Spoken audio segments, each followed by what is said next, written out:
रामपुर समेत इन 6 सीटों पर उपचुनाव, जाने मुलायम और आजम की खाली सीटों का नया समीकरण। नमस्कार, आप देख रहे हैं नजर टुडे और आपके साथ मैं हूं कीर्तिका त्यागी।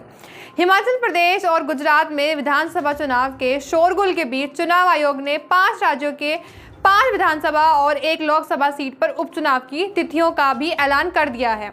इन सीटों पर 5 दिसंबर को मतदान होगा, जबकि 8 दिसंबर को हिमाचल और गुजरात चुनाव के साथ इन सीटों के भी नतीजे आएंगे।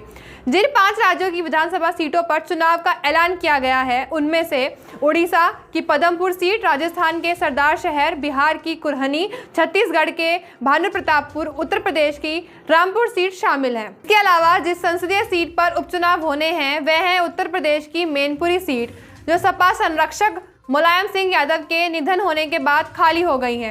इन सीटों पर मौजूदा समीकरण क्या है, कौन सी पार्टी का प्रभाव ज्यादा है और पिछले चुनाव में क्या हुआ था, आइए जानते हैं। पहले चुनाव का पूरा कार्यक्रम जान लीजिए। चुनाव आयोग के मुताबिक उपचुनाव के लिए अधिसूचना 10 नवंबर को जारी होगी। नामांकन की आखिरी तारीख 17 नवंबर है। नाम वापस लेने की अंतिम तारीख 21 नवंबर है। 5 दिसंबर को मतदान होगा। मतों की गिनती 8 दिसंबर को होगी। इसी दिन हिमाचल और गुजरात चुनाव के नतीजे भी घोषित कर दिए जाएंगे।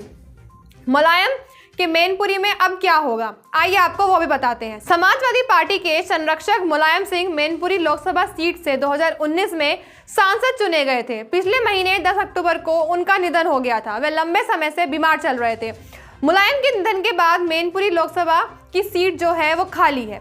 अब इस सीट पर उपचुनाव होने हैं। इसको लेकर भाजपा और सपा दोनों ने कमर कस ली है।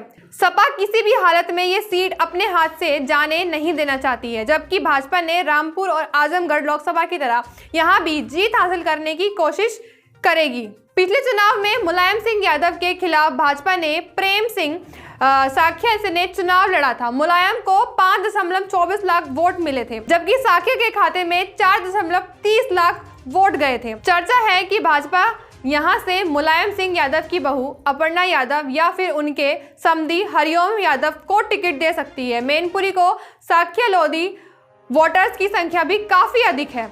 ऐसे में भाजपा अपने पुराने प्रत्याशी पर भी दावा लगा सकती है। वहीं सपा की तरफ से अखिलेश यादव परिवार की किसी सदस्य को मौका मिल सकता है।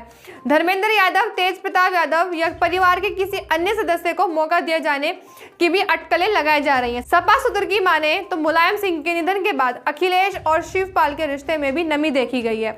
ऐसे में यह भी संभव है कि मैनपुरी सीटों में से अखिलेश यादव अपने चाचा यानी शिवपाल सिंह को चुनाव लड़वा सकते हैं। दोनों के बीच राजनीतिक दायरे में भी बंटवारा हो सकता है। अखिलेश यूपी और शिवपाल केंद्र की जिम्मेदारी संभाल सकते हैं।